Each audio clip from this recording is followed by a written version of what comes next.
बच्चों, कैसे हो? आपका परीक्षा फल आपके पास कल आ चुका है। आशा है आपके अनुकूल रहा होगा। कुछ बच्चे रीटेस्ट में गए होंगे, कोई बात नहीं, मौका मिला है, अपनी गलतियों को सुधारिए।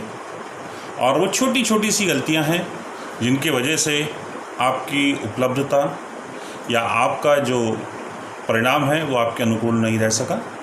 ये एक अच्छा टाइम है, आप अपने अंदर सुधार करिए और बोर्ड परीक्षाओं के लिए अपने आप को तैयार कीजिए। परसों मैंने आलोक धनवा जी द्वारा लिखी हुई कविता पतंग का वाचन किया था, साथ ही साथ उसका एक अंश की व्याख्या आपको बताई थी। अब उसका दूसरा अंश आपके लिए आज मैं भेज रहा हूँ। तो इस प्रकार है कविता। जन्म से ही वे अपने साथ लाते हैं कपास, पृथ्वी घूमती हुई आती है उनके बेचैन पैरों के पास। जब वे दौड़ते हैं बेसुध छतों को भी नरम बनाते हुए, दिशाओं को मृदंग की तरह बजाते हुए। जब वे पेंग भरते हुए चले जाते हैं डाल की तरह लचीले वेग से, अक्सर छतों के खतरनाक किनारों तक। उस समय गिरने से बचाता है उन्हें सिर्फ उनके ही रोमांचित शरीर का संगीत।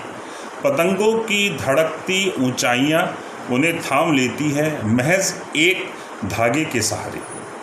पतंगों के साथ साथ वे भी उड़ रहे हैं अपने रंध्रों के सहारे।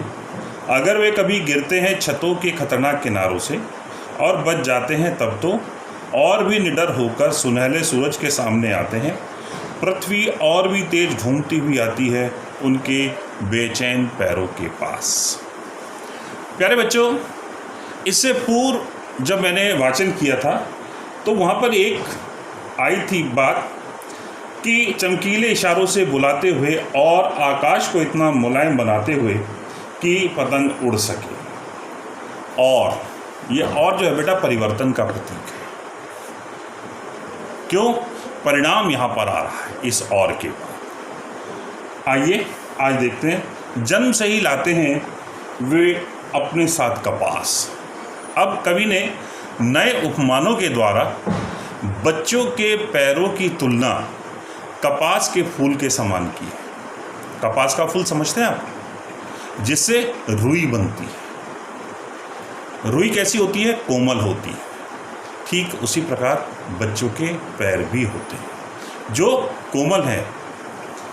पृथ्वी बेसुध दौड़ती हुई आती है उनके बेचैन पैरों के पास।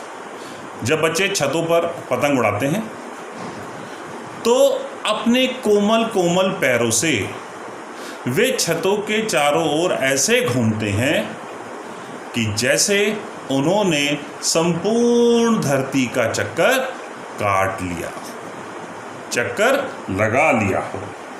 जब वे दौड़ते हैं बेसुध छतों को नरम बनाते हुए, दिशाओं को मृदंग की तरह बजाते हुए। कब?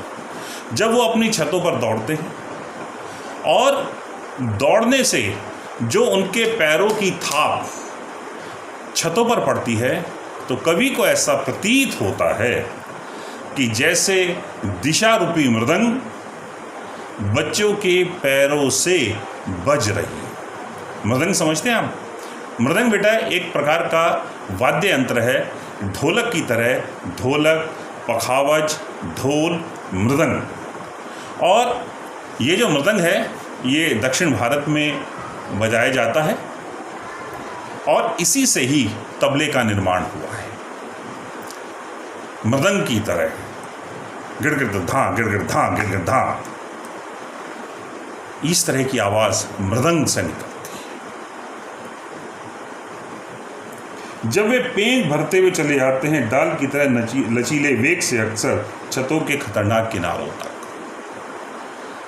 पेंग, पेंग शब्द कहाँ से लिया है?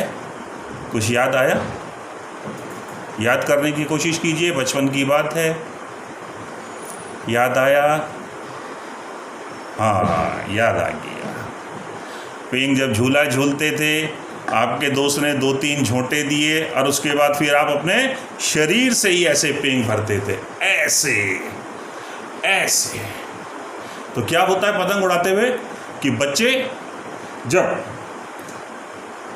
अपने पतंग उड़ाते समय चारों ओर जब दौड़ते हैं, और कैसे दौड़ते हैं, जैसे हवा तेज चलने पर पेड़ की डाली ऊपर नीचे हिलती है, उसी तरह से बच्चों का शरीर भी डोर के साथ, पतंग की ऊंचाई के साथ, पतंग की गतिशीलता के साथ आगे पीछे दाएं बाएं सब होता रहता है।